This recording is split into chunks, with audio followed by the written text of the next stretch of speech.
Hello, what's up guys? Ito, dumating na rito sa ating accommodation yung dating nagko-comment lang. Andito na siya ngayon, si Mr. Limuel. Kasama na natin sa trabaho, kasama pa natin sa bahay. Dating nagko-comment lang yan. Dating nanood lang ng video natin. Ayan siya ngayon. Hello guys. Ayan. Sakay dyan. Ayan, pag-uusapan natin kung kumusta yung stay niya. Bali, 1 week na ba? O, 1 week na po siya rito. Pag-uusapan natin anong mga ano niya dito sa Sonterra. Yan po si Limuel, galing Cargill. Guys, kumusta? Yan, siya magsasabi kung gaano kaganda yung napuntahan niyang bahay na napanood niya lang na itong video na to. Ngayon, kukumustahin niya lahat ng mga Cargill. Kung ano niya rin sa Sonterra. Oo. Pare Limuel, anong balita sa Sonterra? Ayos lang.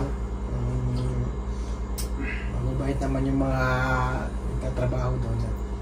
Yung mga hinagupakulo. Oh. Tsaka maganda. Maganda naman yung approach nila sa mga newcomers na kaya. Ano din mo. Kape pala tayo. Kape-kape hanggat malamig yung panahon ngayon. Bigay ng panahon. Negative 40, negative 41. Kaya siya dati nagko-comment lang dito sa video natin na house tour. Tinatanong niya kung okay ba dito. Ayan. Kasama na natin. Ayun ngayon. O kumusta naman yung bahay? Ayos naman. Paano? Okay na din. Maganda naman, may mga ibang kwan dito. May mga ibang gamit na provided ng company. So, plato, may mga kwan din, may mga kape, may kape din yan, may lutuan. Tsaka may fridge. May dalawa kaming fridge dito. Kaya hindi kami masyadong, kaya kung puno na doon sa kabila, meron pa namang fridge na available. Kung gusto mong mag-stock ng mga karne. Yan. Yung dating pinapanood niya lang tong house tour. Kasi napanood, kasi nung nag-apply ako dito sa Sonterra, bali namang problema ako sa palitirhan talaga. Kasi yung nga naghahanap ako dito sa kahit sa yung Renfaster at saka dito sa KGG na rin wala talaga, walang nagpo-post. So nung naghahanap ako, tas doon sa YouTube nag-search ako na merong vlog, kung merong nagpo-vlog dito sa True Show, nakita ko to. Sa Fairpags. So, tinignan ko, yung sa niya, rent. Yun. Nakita, parang sakto lang. Kasi guys, provided ng company itong accommodation. Kung may mga darating pang employee, meron pa po sa kabila, mga din. Dami pa. So, ang rent namin dito, 400 per room, which is makikita nyo dun sa unang video natin, ay natin dito. Tapos, sa kabila naman, may 500, may 550.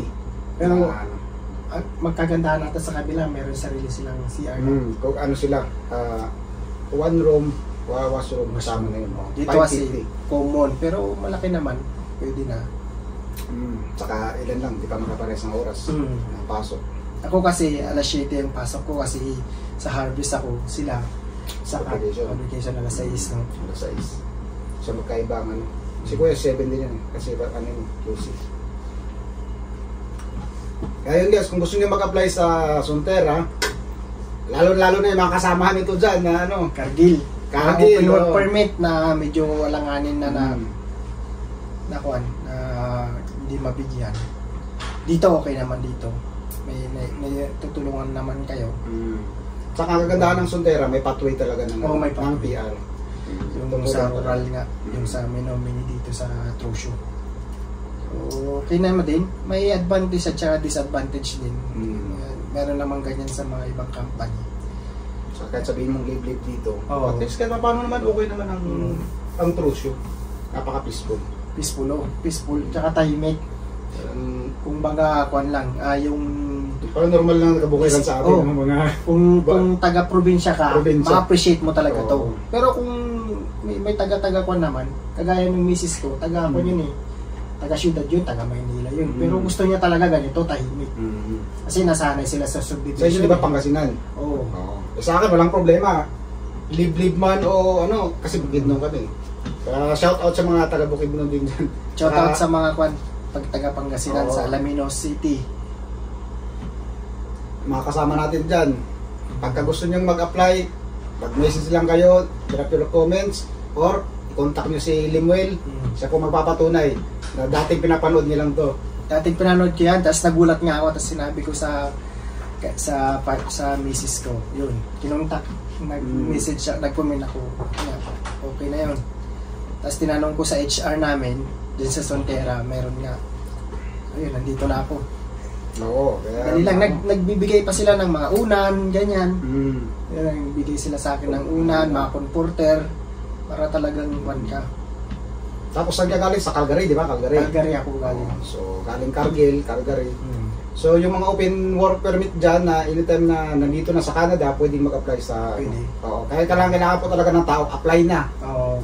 Parang ano na to, parang pathway to PR. Walang problema ang Sonterra. Lalo na pag may experience na kayo, may experience na kayo sa meat cutting, mas maganda dito kasi mas mabilis silang mag-entertaining ka pag may mga experience ka na sa pathway. Ay sa meat cutting. Pero kung kahit sa harvest, yan. kahit wala naman, matututunan naman yan kasi may kwan eh. Kahit no work experience, walang problema. Walang problema kasi may training eh. Kagaya din sa kabilang napasukan ko, wala rin akong experience pero may training naman, maganda. Saka suportado nila dito. Oo. Pag bago pa talaga gusto nila yun. Gusto nila matuto ka, gusto nila ma-PR ka dito through Sonterra. Kasi marami dyan, mga 16 years na. May mga 16 years na nagustuhan na. Yun nga lang talaga, din yung mga bago, lalo yung mga bagong dating, minsan inaano lang nila yung PR, pathway to PR. Pero talagang malaking tulong. Malaki. Yun yung mga kailangan natin dito. Kailangan lang naman natin dito sa Canada is talagang stable tayo dito para tuloy-tuloy yung pagtrabaho natin. Kasi pag hindi tayo stable dito, yung hindi tayo ma-enjoy, mayroong doubt sa atin, pangambay. Hindi tayo makabili ng sasakyan o kaya. Oo, kahit ako dyan mabili ng sasakyan pagka di pa mag-PR dito. Kasi nag-aalangan ka, siyempre, ano yung may naipundar ka na ditong properties, di ba? Tapos alangan rin yung papel mo. Oo. Yun yung ano natin. Kaya problema ang pag-PR talaga. Unang iaayos natin. Kung ma-PR ka na, marami na yung opportunity na yan. Kahit saan ka na mapunta niyan. Kahit ilan-ilan na yung trabaho mo, no? Oo. Tatlo na yan. Basta enjoyin mo lang. At may enjoy mo din talaga. Marami Pilipino. Kaya dito more sa... than 50% ata ang Sonterra. More than 50% Pilipino. Oo. Tsaka dito sa True Show, makakaipon ka, no? Talagang Tsaka malayo yung ano. Oo. Malayo yung galaan. Pero ang alam ko, nung last na nakita ko yung video ni Kuya, yung summer yun, di ba? Ang ganda. Yan sa meron silang kwan dyan eh. May mga campground garden sila dyan. Arboretum sa campground. Meron dyan. May mga ano din dito, community na talagang sila ng mga activities per community. Kaya anytime pagka gustong mag-apply, comment down below lang po para makuha natin yung detalye tsaka mga refer kay HR. Walang problema. Ito may nagpapatunay na okay ang Sonterra. So if ever may mga doubts, may mga ano kayo, tanong, so walang problema, sagutin po natin yan. Okay guys, kung nagustuhan nyo itong video na to, contact Mr. Limuel or drop your comment sa ating section. At kung nagustuhan nyo yung video na to, paki-subscribe na lang po sa ating channel. Paki-hit yung notification bell para po updated tayo sa mga bago natin pag-uusapan. At like and share po para po mas marami tayong mapalaman sa mga tao. Ma-share natin yung kaalaman at kung gaano kaganda dito sa True Show. Okay. O may ano ka? Shout out sa mga ano? Shout out sa mga katrabaho ko dyan na medyo alanganin.